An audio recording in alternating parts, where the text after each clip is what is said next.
పెద్ద షాపింగ్ ప్రపంచం సిఎంఆర్ మనమేడ్చల్లో ప్రముఖ సినీ హీరో విశ్వక్ సేన్ గారిచే సెప్టెంబర్ 13న గొప్ప ప్రారంభం. ఇప్పుడంతా స్మార్ట్ ఫోన్ యుగం నడుస్తోంది. బడికి వెళ్లే పిల్లల నుంచి పొలానికి వెళ్లే వ్యక్తుల వరకు ఇలా అందరి చేతిలో స్మార్ట్ ఫోన్ ఉంటుంది. దీనికి తోడు అపరిమిత వాయిస్ కాల్స్, రోజంతా సరిపడే డేటా. ఇంకేముంది, ఎంచక్కా సోషల్ మీడియానే దున్నేస్తూ ఉన్నారు.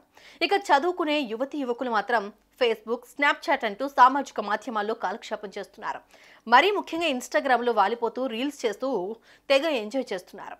ఇంతేకాదు, తెలియని వ్యక్తులతో పరిచయాలు, ఆ తర్వాత చాటింగ్లు, మీటింగ్లు. అయితే అచ్చం ఇలాగే ఇన్స్టాలో పరిచయమైన ఓ అమ్మాయిని ఓ యువకుడు ట్రాప్ చేసి హైదరాబాద్కు రప్పించి ఒకటి కాదు రెండు కాదు ఏకంగా 20 రోజుల పాటు హోటల్ గదిలో బంధించాడు. ఇదంతా తట్టుకోలేని యువతి వాట్సాప్ లొకేషన్ను తల్లిదండ్రులకు షేర్ చేయడంతో అసలు విషయం వెలుగులోకి వచ్చింది.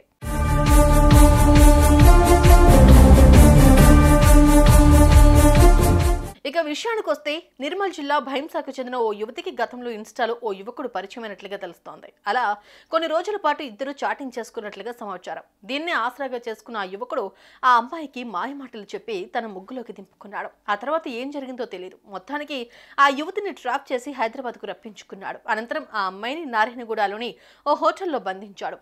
అలా ఈ దుండగుడు ఒక రోజు కాదు, 2 రోజులు కాదు, ఏకంగా 20 రోజుల పాటు హోటల్ గదిలో నిర్బంధించాడు.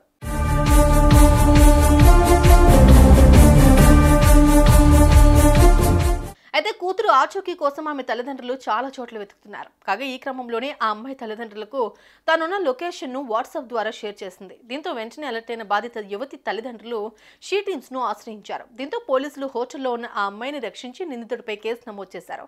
ఆలస్యంగా వెలుగులోకి వచ్చిన ఘటన ఇప్పుడు అందరినీ షాక్కి గురిచేస్తోంది.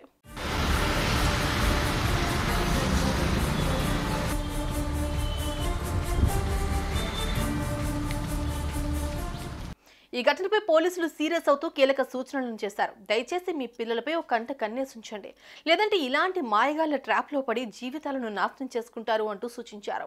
సుమన్ టీవీలో మీ పర్సనల్ అండ్ బిజినెస్ ప్రమోషన్స్ కోసం కింది నెంబర్కి కాంటాక్ట్ చేయండి.